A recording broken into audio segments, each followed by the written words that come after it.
예, 앞서 보신 것처럼 여야 대선 후보들의 공약에 따라 재건축 사업에서 안전진단 족쇄는 어느 정도는 느슨해질 것으로 지금 보이고 있는 상황입니다. 자, 이렇게 되다 보니까 재건축이 끝난 뒤에 초과이익의 최대 50%를 세금으로 내는 이른바 재초환이 재건축의 가장 큰 걸림돌로 지목이 되고 있는 상황인데요. 자, 이런 가운데 서울 강남권에서 처음으로 재초환 부담금 부과가 초입기에 들어간 이 초미의 관심사가 있습니다. 부동산부의 서청석 기자 연결해서 좀 이 부분 짚어보도록 하겠습니다. 나와 있습니까? 네, 안녕하십니까. 예, 재건축 초과이익 환수 부담금 제도, 이른바 재초환 뭐 이렇게 부르는 게 있는데 이 제도를 먼저 좀 설명 부탁드릴게요. 네, 재건축 초과이익 환수 부담금 제도, 이른바 재초안이라고 불리는 제도입니다. 재초안은 재건축 사업 기간 동안 오른 공시가 기준 집값에서 건축비 등 개발 비용과 평균 집값의 상승분을 뺀 초과이익이 3천만 원을 넘을 경우 10에서 50%까지 세금으로 걷는 제도입니다. 쉽게 말해 재건축한 아파트에서 사업 비용을 뺀 뒤 재건축 이전 가격과 이후 가격 차이가 3천만 원 이상인 경우 적게는 10%에서 많게는 50%까지 세금을 부과하는 제도입니다. 재초안 제도는 과거 노무현 정부 시절 2006년에 도입된 제도인데요. 이 제도는 부동산 침체기 때 시행 유예를 거쳐 현 정부 들어 부활했습니다. 2018년부터 대상 단지들의 부담금 예정액 통지가 시작됐습니다. 그런데 이번에 서초구 반포동 옛 현대아파트, 현재 반포 센트레빌 아스테리움에 서울 강남권에서는 최초로 수억 원대 재초안이 부과될 예정인 겁니다. 예, 첫 번째 사례다 보니까 관심이 집중될 수밖에 없는데요. 수억 원대라고 말씀하셨잖아요. 그러다 보니까 또 어느 정도가 예상되고 부과 시점은 언제인지 궁금한데 이 부분 좀 짚어주시죠. 네, 업계에 따르면 이달, 늦어도 4월에는 확정 부과될 것으로 보고 있는데요. 하지만 확정 부과는 예상보다 늦춰질 것으로 보입니다. 현재 심의를 진행해야 하는 서초구청은 구청장 자리가 비어 있고 서초구 국회의원 자리도 공석인 상황입니다. 또 심의가 진행된 이후에도 부과 당사자인 옛 반포 현대아파트 조합과 50일간 조율 기간이 있기 때문에 재초안 확정 부과는 6월쯤이 될 것으로 보입니다.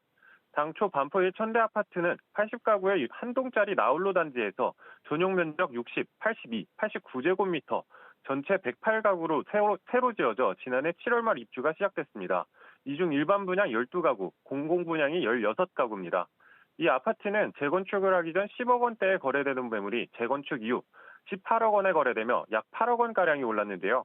아직 확정 금액은 알 수 없지만 적지 않은 금액 상승이 있었던 만큼 가구당 2억에서 3억 원 이상까지도 될 수 있다는 게 업계의 예상입니다. 이게 문제가 재건축 이전부터 그냥 거주 목적으로 살다가 이렇게 입주해서 사는 사람들이 있는데 이게 재초안이 좀 억울하게 느껴질 수도 있을 것 같은데 반응 어떻습니까, 지금? 네, 말씀해 주신 대로 그대로 입주해서 사는 사람들은 이 세금이 억울하다 못해 부당하다고까지 주장을 하고 있는데요. 반포의 현대아파트 재건축 조합장 이야기 듣고 이야기 나눠보도록 하겠습니다.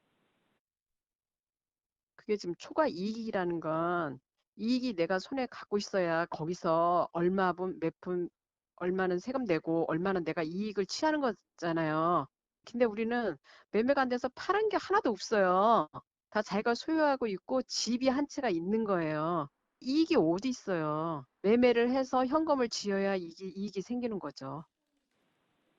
네, 실제로 기존 80가구 중 40가구는 그대로 입주했고 나머지 40가구는 전세를 준 상황으로 사실상 기존 가구는 매매 없이 그대로 남아있는 겁니다.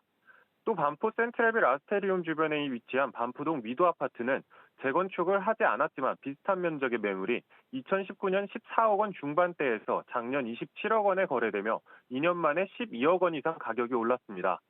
같은 기간 반포 센트레빌 아스테리움은 재건축 이전과 이후 8억 원가량 오른 것보다 더 많이 상승한 가격입니다. 때문에 조합 입장은 재건축으로 아파트 가격이 오른 게 아니라 전체적인 서울 아파트 가격이 오른 것은 고려하지 않은 1차원적으로 세금을 부담하는 것은 맞지 않는 겁니다. 아무래도 미실현 이익에 대해서 부과를 하다 보니까 억울한 부분이 분명히 있을 것 같은데요. 그렇다면 전문가들은 이 재초안에 대해서 지금 어떻게 생각하고 있습니까?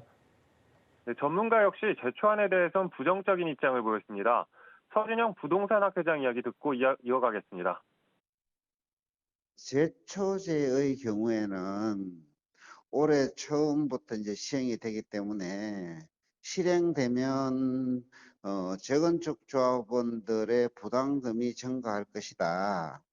그렇게 되면 제초제 같은 경우에는 미실현 소득에 대한 과세라는 부분도 있고 많은 이 논란들이 있기 때문에 재건축이 축소되면서 근본적으로 재건축을 저해하는 요인이 된다.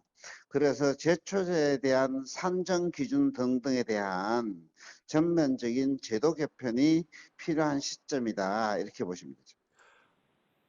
그러니까 집을 팔기 전까진 현금이 생기지 않는 건데 만약 집 한 채가 전 재산인 사람의 경우엔 제초안을 내기 위해 빚을 져야 한다는 겁니다.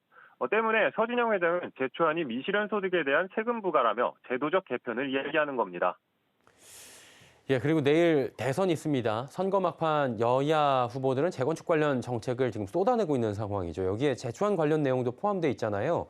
대선 이후에 방향이 좀 어떻게 될까요? 네, 여당과 야당의 이재명 후보와 윤석열 후보 모두 재건축의 걸음돌이를 재건축 초과이익 환수금 부과제를 완화하겠다는 고백을 내세웠는데요. 아직 구체적인 세부 정책 내용이 공개되지 않은 상황이기 때문에 당장 큰 변화는 기대하기 힘든 상황입니다. 다만 인수위가 고 이런 세부 내용이 정해지면 이에 따른 제초안 유예, 개편, 폐지 등은 있을 수 있을 것으로 보입니다. 예, 부동산부의 서청석 기자와 함께했습니다. 고맙습니다. 감사합니다.